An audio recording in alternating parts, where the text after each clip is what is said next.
Hello everyone, welcome to NS Gyan. मैं नितेश। आज से हम एक नई शुरुआत करने जा रहे हैं जिसमें हम लोग पढ़ेंगे क्लास 12th के सिलेबस को कवर करेंगे। क्लास 12th में सबसे पहले हम शुरुआत करने जा रहे हैं हिस्ट्री से, जिसमें कि चैप्टर 1, जो कि चैप्टर का नाम है ईंटें, मनके और अस्थियां। इस चैप्टर में हम बेसिकली हड़प्पा सभ्यता के बारे में पढ़ेंगे कि हड़प्पा सभ्यता की शुरुआत कैसे हुई, वहां पर लोग अपने जीवन का किस प्रकार से यापन करते थे, उसके बाद वो उनके जीवन यापन के बाद किस तरीके से वहां के तकनीक में बदलाव आया, रहन सहन क्या थे, शहर कैसे हुआ करते थे, इन सब चीजों के बारे में हम पढ़ेंगे इस चैप्टर के अंदर। हड़प्पा सभ्यता की खोज कैसे हुई, चलिए हम शुरू करते हैं सबसे पहले हड़प्पा सभ्यता की खोज से कि हड़प्पा सभ्यता की खोज कैसे हुई। हड़प्पा सभ्यता की खोज, सबसे पहले हम हड़प्पा सभ्यता की बात करते हैं तो हमें सबसे पहले इसका टाइम पीरियड पता होना चाहिए। हड़प्पा सभ्यता का टाइम पीरियड जो पीक टाइम पीरियड माना जाता है, पीक टाइम पीरियड 2600 ईसा पूर्व से लेकर 1900 ईसा पूर्व। इस 2600 ईसा पूर्व से लेकर 1900 ईसा पूर्व के बीच हड़प्पा सभ्यता का टाइम पीरियड था, एकदम पीक था। पीक टाइम पीरियड था, यानी कि उस समय काफी उन्नत अवस्था में थी, कृषि उन्नत अवस्था में थी, वहां की औद्योगिक परंपरा, औद्योगिक तकनीक उन्नत अवस्था में थी, उनकी व्यापारिक श्रेणी, व्यापार में काफी वो आगे बढ़ चुके थे। तो इसे यह हड़प्पा सभ्यता का एक उन्नत टाइम पीरियड था, उन्नत काल था। तो सबसे पहले हम देखते हैं हड़प्पा सभ्यता की खोज कैसे हुई, किसने किया। तो इसमें देखेंगे कि 1856 का टाइम पीरियड था, जब पंजाब यानी कि वर्तमान पाकिस्तान में रेलवे लाइन का बिछाने का काम चल रहा था। और रेलवे लाइन बिछाने का काम चल रहा था, जब उसमें खुदाई हो रही थी रेलवे पटरी को बिछाने के लिए, तो उस समय जो मजदूर वहां पर खुदाई कर रहे थे, उनको वहां कुछ पुरानी ईंटें मिलती है, कुछ पुरानी ईंटें के अवशेष मिलते हैं। तो उसको लेकर काफी आश्चर्यचकित हो जाते हैं, क्योंकि जो ईंटें वहां पे मिली थी वो सामान्य ईंटों से कुछ अलग थी। जैसे आज के समय में या फिर 1856 और 57 के आसपास जो उस समय ईंटें जिस तरीके के मिलते थे, उन ईंटों से कुछ अलग थी। इसको देखकर वहां के काम करने वाले मजदूर काफी आश्चर्यचकित थे। तो इस चीज को लेकर रिसर्च चालू हुआ, खोज चालू हुआ। तो 1861 में जब खोज चालू हुआ, तो 1861 में भारतीय पुरातत्व विभाग की स्थापना की गई। जब हमें बात कर रहा था कि पुरानी ईंटें मिला, पुरानी ईंटों के मिलने के बाद उस पर खोज चालू, उस पर रिसर्च चालू है, फिर आखिर ईंटें है क्या, कैसे, कितनी पुरानी है।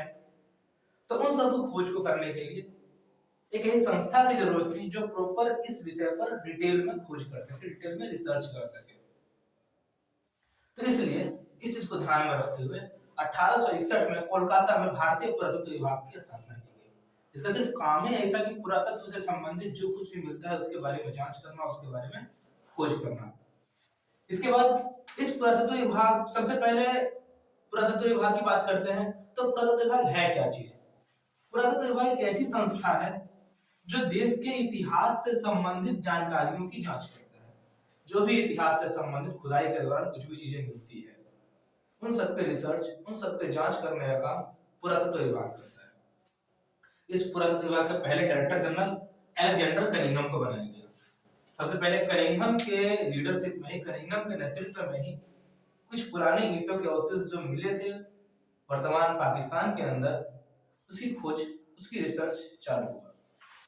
उसके बाद हम बात करेंगे कि 1902 से लेकर 1928 तक, ये जो 26 साल का टाइम पीरियड था, इस टाइम पीरियड में ये काफी क्रूशियल टाइम पीरियड था भारतीय पुरातत्व विभाग के नजरिए से। ये जो 26 साल था 1902 से लेकर 1928 तक का टाइम पीरियड काफी क्रूशियल था, इंपॉर्टेंट था। इस समय जो पुरातत्व विभाग के जो डायरेक्टर जनरल हुआ करते थे वो जॉन मार्शल हुआ करते थे। इन्हीं के नेतृत्व में हड़प्पा सभ्यता की खोज। अब इन्हीं के नेतृत्व में किसने किया? तो एक हमारे भारतीय नाम आता है दयाराम साहनी का। 1921 में दयाराम साहनी ने जॉन मार्शल के नेतृत्व में हड़प्पा सभ्यता की खोज की। तो इनके नेतृत्व में, किसके? जॉन मार्शल के। जॉन मार्शल के नेतृत्व में दयाराम साहनी ने 1921 में हड़प्पा सभ्यता की खोज किया। और ये उन्हें 26 साल का जो टाइम पीरियड है 1902 से लेकर 1928 तक का, it's a crucial time period for the archaeological department. जो आर्कियोलॉजिकल जो पुरातत्व विभाग है उसके लिए काफी क्रूशियल टाइम पीरियड था। ठीक है, इसका आप एक स्क्रीनशॉट ले लीजिए, फिर इसके आएगा पार्ट में कराते हैं।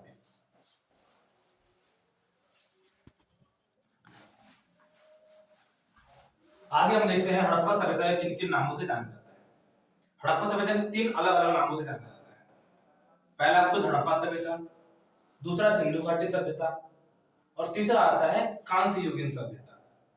सबसे पहले हमें जानना है कि हड़प्पा सभ्यता को हड़प्पा सभ्यता के नाम से क्यों जाना जाता है।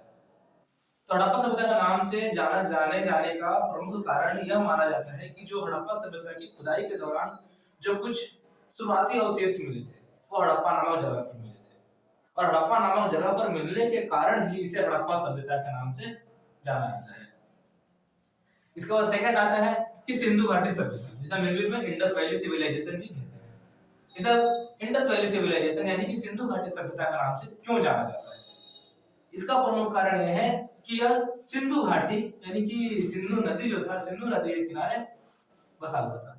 अब सिंधु नदी के किनारे बसे होने के इसके काफी सारे फायदे थे हड़प्पा सभ्यता के, क्योंकि वहां पर कृषि काफी उन्नत अवस्था में थी, वो नदियों के माध्यम से व्यापार कर सकते थे, मिट्टी उपजाऊपन होने की वजह से अगर इनके कृषि अच्छी होने की वजह से वो अच्छा व्यापार कर पाए थे, उनकी अर्थव्यवस्था अच्छी थी, तो काफी सारे फायदे भी थे उनकी सिंधु घाटी सभ्यता के किनारे बसे होने के।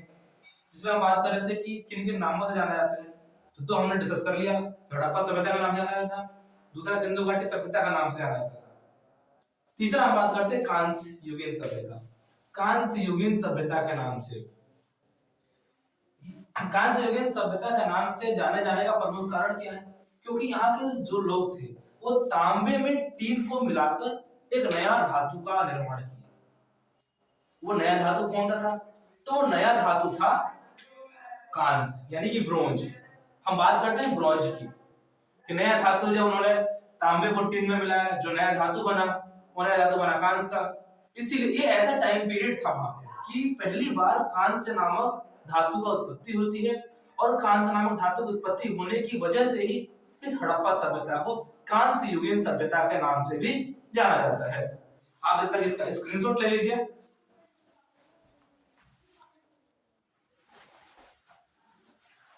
तो चलिए आगे देखते हैं हड़प्पा सभ्यता की भौगोलिक विशेषताएं। इसकी भौगोलिक विशेषताएं क्या थी, हड़प्पा सभ्यता कहां तक फैला हुआ था, इसके आसपास कौन कौन से और भी देश थे, राज्य थे, इसकी सीमाएं कहां तक थी, इसके बारे में हम देखते हैं। सबसे पहले इसका हम क्षेत्रफल देखते हैं कि हड़प्पा सभ्यता का क्षेत्रफल कितना था, मतलब कितने बड़े एरिया में फैला हुआ था। तो ये 12,99,600 वर्ग किलोमीटर में फैला हुआ था, यानी कि इन शॉर्ट में कह सकते हैं कि इसका जो क्षेत्रफल था वो काफी बड़ा था, जो कि लगभग 13 लाख वर्ग किलोमीटर में फैला हुआ था। अगली चीज है कि वर्तमान में देखें तो यह सभ्यता अफगानिस्तान, पाकिस्तान, भारत, जम्मू कश्मीर, गुजरात, मध्य प्रदेश तक फैली हुई थी। यानी कि जो इसकी जो बाउंड्री लाइन थी वो अफगानिस्तान, पाकिस्तान और भारत के कई सारे ऐसे राज्य हैं जैसे कि जम्मू कश्मीर, मध्य प्रदेश, उत्तर प्रदेश, महाराष्ट्र आदि राज्यों में ही फैले हुए थे। हालांकि यहाँ पर बताया गया है कि सिर्फ मध्य प्रदेश और गुजरात तक ही फैली, मध्य प्रदेश गुजरात तक इसकी सीमाएं फैली हुई थी। लेकिन हम बात करते हैं हड़प्पा सभ्यता जो दक्षिणी सबसे सीमा था महाराष्ट्र में था, जो कि अंतिम स्थल था, जो जिसे हम दैमाबाद के नाम से जानते हैं। और जो कि हम पूर्व की बात करते हैं, पूर्व में आलमगीरपुर था जो कि उत्तर प्रदेश में था, और उत्तर में मांडा जो कि जम्मू कश्मीर में था। ये तीन तरफ का, और पश्चिम का सुत्केगंडर जो कि पाकिस्तान में था। ये चार इसके, जैसे कि हम बात करते हैं पूर्व में, हम बात करेंगे क्या बताया मैंने पूर्व में अभी, कि पूर्व में मांडा, उत्तर में, दक्षिण में दैमाबाद, इधर आलमगीरपुर पूर्व में, और पश्चिम में सुत्केगंडोर। ये चारों तरफ सबसे लास्ट सबसे अंतिम हड़प्पा स्थल थी चार देशों की। अब इसे हम त्रिभुज आकार वाली सभ्यता के नाम से भी जानते हैं। रीजन कि ये जो हड़प्पा सभ्यता थी वो त्रिभुज के आकार में फैली हुई थी, ये सीमा रेखा थी वो त्रिभुज के आकार की थी, इसे त्रिभुज आकार वाली हड़प्पा स्थल भी कहा जाता है। ये इसकी पूरी भौगोलिक स्थिति थी कि कितने एरिया में फैला हुआ था, आसपास कौन से इसके यानी कि इसके सीमाएं कहां तक फैली हुई थी, अंतिम इसके हड़प्पा स्थल कौन कौन से, जैसे कि मैंने बताया सुत्केगंडोर, मांडा, दैमाबाद और आलमगीरपुर। उसके बाद फिर इसकी इसे हम त्रिभुजाकार वाली आकृति कहते हैं। इसका रीजन मैंने बताया त्रिभुजाकार वाली आकृति क्यों कहते हैं, रीजन की त्रिभुजाकार में फैला हुआ है, ये इसकी भौगोलिक स्थिति थी। इसके बाद हम हड़प्पा सभ्यता में जो लोगों के जीवन निर्वाह करने के तरीके थे उसके बारे में देखेंगे। हड़प्पा सभ्यता के लोगों में जीवन निर्वाह करने के तरीके क्या थे? जीवन निर्वाह करने के 3 मेजर तरीके थे। 3 में हालांकि 4 थे। कौन कौन से थे? कृषि, पशुपालन, शिकार और व्यापार। ये 4 तरीकों से वो लोग हड़प्पा सभ्यता के लोग अपने जीवन का निर्वाह करते थे। तो हम सबसे पहले कृषि के बारे में देखें। कृषि के बारे में वो लोग कृषि के माध्यम से अपना जीवन यापन किस प्रकार से करते थे। तो कृषि में गेहूं, जौ, दाल, बाजरा और सफेद चना उगाते थे। इसके हमें हड़प्पा सभ्यता पर साक्ष्य मिले हैं। कई सारे हड़प्पा सभ्यता, कई सारे ऐसे स्थल हैं जहां पर हमें गेहूं के, जौ के, ज्वार के, बाजरा के, सफेद चना के, इन सब पे साक्ष्य मिले हैं, जिससे हम अंदाजा लगा सकते हैं कि हड़प्पा सभ्यता के लोग इन अनाजों का फसल उगाया करते थे।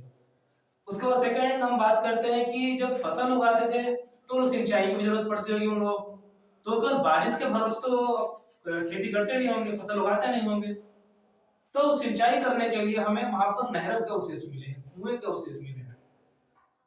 इसके माध्यम से यह अंदाजा लगाया जाता है कि वो लोग खेतों में सिंचाई करने के लिए नहरों और कुओं का उपयोग करते थे। सिंचाई के लिए नहरों और कुओं का उपयोग करते थे। इसके बाद और क्या साक्ष्य मिले हैं खेती करने का? हमें जो हड़प्पा सभ्यता जो मोहरें मिली हैं, उन मोहरों पर बैलों के चित्र अंकन मिले, यानी कि मोहरों पर जो वृषभ, जिसे हम संस्कृत में वृषभ कहते हैं, हिंदी में बैल कहते हैं, उनके चित्र मिले हैं। और कई स्थानों पर हम बात करते हैं कालीबंगन। कालीबंगन में जुते हुए खेत के प्रमाण भी मिले।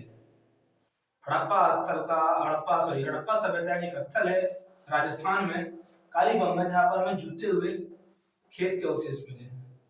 और बनावली कई जगह है जहां पर कि हमें मिट्टी के जो हल होता है उसका खिलौना मिला है, जिसके आधार पर हम कह सकते हैं कि हड़प्पा सभ्यता के लोग खेती करते थे और फसल उगाकर खेती करते थे। हमें सिंचाई की चीजें पता लगी कि सिंचाई कैसे करते थे, कौन कौन से अनाज उगाते थे, इसकी भी जानकारी हमें मिल गई क्योंकि हमें अवशेष मिले हैं इस चीजों के। इसके अलावा खेत जोतने के लिए बैल का और हल का उपयोग करते थे, इसके भी हमें अवशेष मिले हैं। बैल के अवशेष हमें वहां की मोहरों से मिला है। और हम जब बात करते हैं इसकी जुते हुए खेत के प्रमाण, हमें कालीबंगन से मिला है। इसके बाद हम फसल काटने के लिए वो लकड़ी और पत्थर के औजारों का इस्तेमाल करते थे, हमें इसके भी अवशेष वहां से मिले हैं। हड़प्पा सभ्यता कई स्थलों से मिले हैं इसके अवशेष। आप इसका एक बार स्क्रीनशॉट ले लीजिए। फिर आएगा हम पशुपालन, शिकार और व्यापार के बारे में आगे फिर हम डिस्कस करते हैं।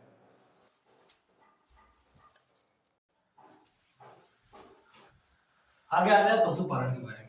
कृषि के बाद हड़प्पा सभ्यता के लोग पशुपालन करके अपना जीवन यापन करते थे, शिकार करके अपना जीवन यापन करते थे।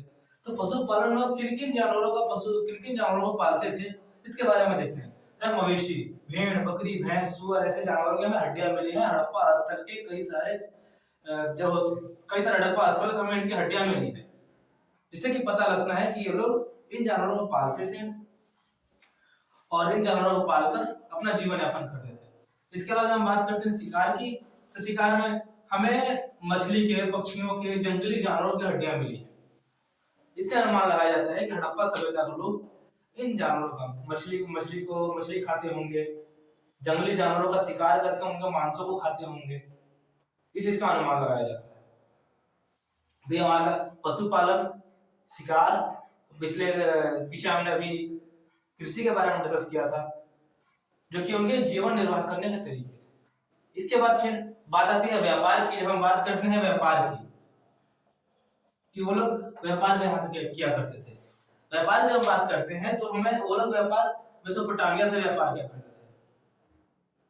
उसके अलावा कुछ कीमती चीजें अफगानिस्तान से मंगाते थे, कुछ कीमती चीजें हम आज के जो खाड़ी देश है वहां से मंगाते थे। सोना भारत कर्नाटक से मंगाते थे, चांदी उधर कश्मीर वगैरह कुछ हड़प्पा स्थलों से वहां से मंगाते थे। तो हड़प्पा सभ्यता के लोग सुदूर व्यापार भी करते थे, जैसे कि हम दक्षिण भारत की बात करते हैं। अपने हड़प्पा सभ्यता के अंदर जितने भी स्थल थे उसमें आसपास में भी वो लोग व्यापार करते थे। इसके अलावा वो अपने हड़प्पा स्थल से बाहर, जैसे कि मेसोपोटामिया हो गया और भी कई सारी सभ्यताएं थी, उनसे भी व्यापार किया करते थे। इस तरीके से वो लोग अपना जीवन यापन करते थे। इसके बाद जो टॉपिक शुरू होगा वो होगा मोहनजोदड़ो का, जो हम अगली क्लास में शुरू करेंगे।